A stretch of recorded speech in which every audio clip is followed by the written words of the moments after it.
എളുപ്പത്തിലൊരു chicken കറി ഉണ്ടാക്കാം. ആദ്യം കുറച്ച് വെളിച്ചെണ്ണ ഒഴിച്ചു.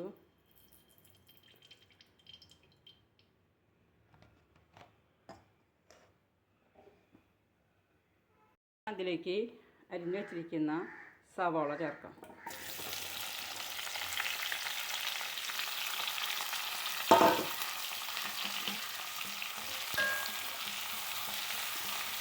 കുറച്ച് വഴറ്റി വരട്ടെ. സവാള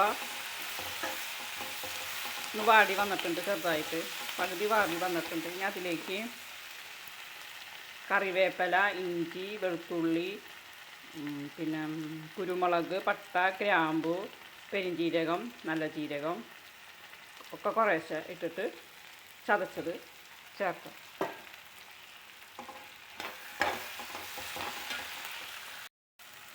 ഒരു 3 പച്ചമുളക് അരിഞ്ഞത് ചേർക്കാം. ഇനി അതിലേക്ക് 1/4 ടീസ്പൂൺ മഞ്ഞൾപ്പൊടി, 1 ടീസ്പൂൺ മുളകും പൊടി,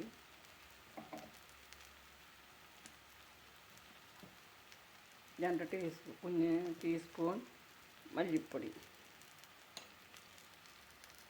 ഇലകളും സബോളയൊക്കെ മൂത്ത് വന്നിട്ടുണ്ട്. ഇനി അതിലേക്ക് 3 പഴുത്ത തക്കാളി തൊലി കളഞ്ഞ് അരച്ചത് ചേർക്കാം.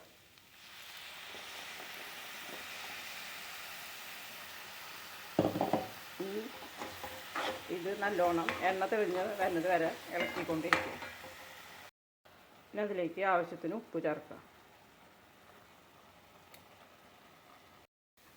പിന്നെ തക്കാളിയൊക്കെ നല്ലോണം പച്ചമണമൊക്കെ മാറി മസാലക്കിട്ട് നല്ലോണം വഴറ്റി വന്നിട്ടുണ്ട്. ഇനി അതിലേക്ക് കഴുകി വെച്ച ചിക്കൻ ചേർക്കാം.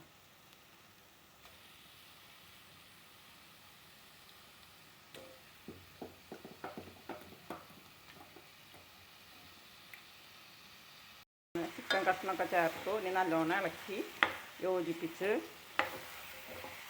ഒരു 10-20 മിനിറ്റ് മീഡിയം ഫ്ലെയിമിലിട്ട് നമ്മൾ ഇത് വേവിച്ചെടുക്കുക. നല്ലോണം യോജിപ്പിച്ചിട്ടുണ്ട്. നമ്മളുടെ ചിക്കൻ റോസ്റ്റ് റെഡി ആയിട്ടുണ്ട്.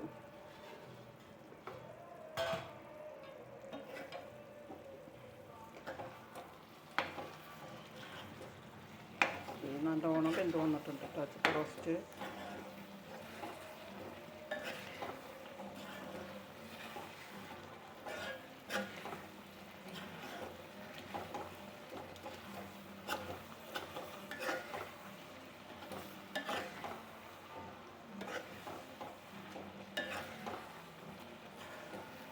വീഡിയോ ഇഷ്ടപ്പെട്ടാൽ ലൈക്ക് ചെയ്യണം, ഷെയർ ചെയ്യണം, സബ്സ്ക്രൈബ് ചെയ്യണം.